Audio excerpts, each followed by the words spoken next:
ଭାଗ 5। କିଛି ଦିନ ପରେ ପରୀକ୍ଷା ଫଳ ପ୍ରକାଶ ପାଇଲା। ସମ୍ପର୍କ ଓ ସୋନାଲି ନିଜ ନିଜ କ୍ଲାସରେ ପ୍ରଥମ ସ୍ଥାନ ଅଧିକାର କରିଛନ୍ତି। ସେଇ ଖୁସିରେ ସମ୍ପର୍କ ଓ ସୋନାଲିର କିଛି କ୍ଲୋଜ୍ ଫ୍ରେଣ୍ଡସ୍ ମିଶି ଗୋଟେ ପାର୍ଟିର ଆରେଞ୍ଜମେଣ୍ଟ କରିଥାନ୍ତି। ଏଇ କିଛି ଦିନ ମଧ୍ୟରେ ସମ୍ପର୍କ ବି ବୁଝିପାରିଲାଣି କି ସେ ସୋନାଲିକୁ ଭଲ ପାଉଛି ଓ ସେଇ କଥା ସେ ପାର୍ଟି ସରିବା ପରେ ସୋନାଲିକୁ କହିବ ବୋଲି ପ୍ଲାନ୍ କରିଥାଏ। ପାର୍ଟି ସରିବା ପରେ ସବୁ ପିଲା ନିଜ ନିଜ ରୁମ୍କୁ ଚାଲିଗଲେ।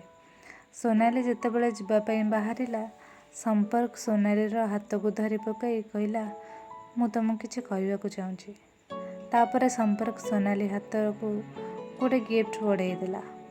ସାଙ୍ଗେ ସାଙ୍ଗେ ପକେଟରୁ ଗୋଟେ ରେଡ୍ ରୋଜ୍ ଧରି ଆଣ୍ଠେଇ ପଡ଼ି କହିଲା, I love you Sonali, will you be my girlfriend. Sonali ସମ୍ପର୍କର ଏପରି କଥା ଶୁଣି ସମ୍ପୂର୍ଣ୍ଣ ଭାବେ ନିସ୍ତବ୍ଧ ହୋଇ ଠିଆ ହୋଇଥାଏ। କ'ଣ କହିବ କ'ଣ ନ କହିବ କିଛି ବି ବୁଝିପାରୁନଥାଏ। ତାପରେ ସୋନାଲି ସମ୍ପର୍କର ପ୍ରପୋଜାଲର ରିପ୍ଲାଏ ନ ଦେଇ ସେଠାରୁ ଚାଲିଗଲା। ରୁମ୍କୁ ଯିବା ପରେ ବହୁତ ସମୟ ହେବ ସମ୍ପର୍କ ବିଷୟରେ ଭାବିଲା। ତାପରେ ସମ୍ପର୍କ ଦେଇଥିବା ଗିଫ୍ଟ ଖୋଲି ଦେଖିବାରୁ ଗୋଟେ ଫିଙ୍ଗର ରିଙ୍ଗ ଉପହାରରେ ସମ୍ପର୍କ ତାକୁ ଦେଇଛି।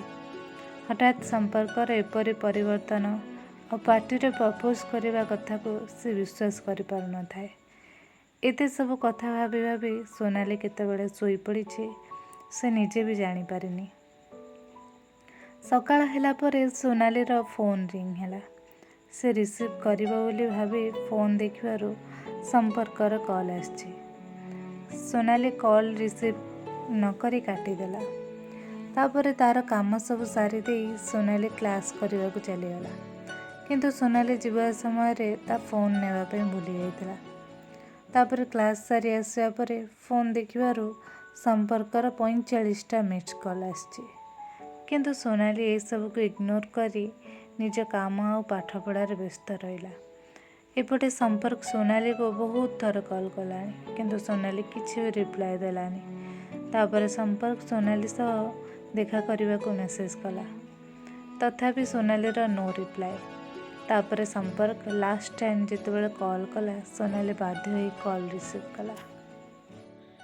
ଏହି ଭାଗଟି ଆପଣମାନଙ୍କୁ କେମିତି ଲାଗିଲା କମେଣ୍ଟ ବକ୍ସରେ ନିଜ ମତାମତ ଦେଇ ନିଶ୍ଚୟ ଜଣାଇବେ। ଆଗାମୀ ଭାଗ ଶୁଣିବା ପାଇଁ ଯୋଡ଼ି ହେଇ ରୁହନ୍ତୁ ତୁମେ ଆସିଲା ପରେ ଧାରାବାହିକ ସହ।